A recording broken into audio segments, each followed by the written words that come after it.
Sur Internet, les jeunes échangent, naviguent, font des rencontres. Ils passent en moyenne plus de 3 heures par jour à surfer sur les réseaux. En quelques années, Internet est devenu le média préféré des adolescents devant la télévision. Mais ce formidable outil de communication a aussi ses pièges. Pour protéger nos enfants des dangers et des dérives du web, l'association Action Innocence organise des campagnes de sensibilisation et intervient directement dans les établissements scolaires. Le but essentiel d'Action Innocence est de lutter pour l'intégrité des enfants sur Internet. Et évidemment, non seulement Internet maintenant, mais avec toutes les nouvelles technologies qui ont multiplié, disons un petit peu, pas les dangers, mais enfin les occasions de danger. Et Action Innocence se veut être un petit peu un guide, dans la mesure du possible, par nos actions dans les écoles, pour les jeunes et pour leurs parents également, pour apprendre aux enfants à savoir partager le bon et le mauvais d'Internet. Internet est une merveilleuse source d'information. D'ailleurs, ils sont beaucoup plus informés que nous ne l'étions à leur âge.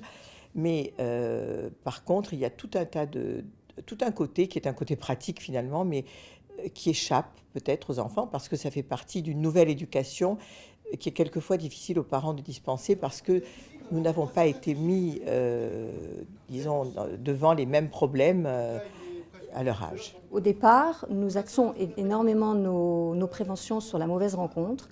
Et depuis ces dernières années, nous avons constaté qu'il y avait une évolution dans le comportement et les dérives d'Internet. Et aujourd'hui, donc, nous abordons plus la diffusion de photos entre ados via le téléphone portable, le cyberharcèlement. Il y a 10 ans, Internet, c'était l'ordinateur dans la chambre. Aujourd'hui, c'est le téléphone dans la poche. Donc, ils sont constamment en lien avec l'Internet et constamment donc, susceptibles d'être en danger. L'association, présente en principauté depuis 2002, collabore avec la Sûreté publique en développant des logiciels gratuits qui permettent de lutter contre la pédopornographie, mais aussi avec l'Éducation nationale.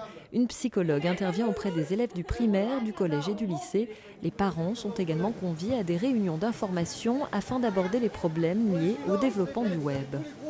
L'idée principale, c'est de développer leur esprit critique, d'essayer de poser avec eux des limites et de remettre en jeu la notion de responsabilité.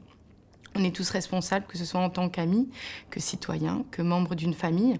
Et donc, à partir de cette responsabilité, certaines choses peuvent être faites et d'autres ne peuvent pas l'être. L'idée, c'est quand même de maintenir une ambiance et une atmosphère de réflexion commune, de débat et de partage, quel que soit l'âge. Et l'accompagnement porte ses fruits parce que les jeunes ou les parents ont un lieu pour poser leurs questions, pour commenter, critiquer, pour en parler.